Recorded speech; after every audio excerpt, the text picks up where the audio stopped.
Hi there, good morning, good afternoon, and good evening. So, on this video, let's talk about how to find and add nearby friends on Snapchat. Let me just open my Snapchat application here, and you'll be prompted to the camera. Click here on the top left corner to your profile, and scroll down until you see this one, Snap Map.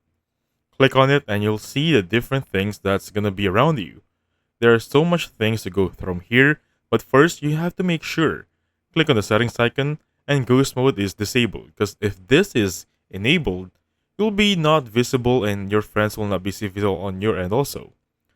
So with this one, you can now click on anything here, a snap for example, and then you get this one, you can add friends here basically, and you can also have your directions to that specific snap.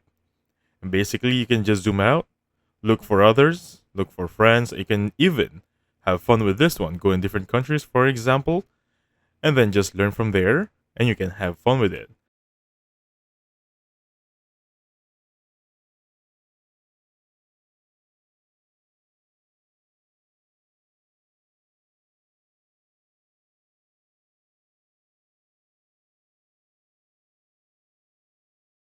And basically, that's it. I'll catch you guys on the next one.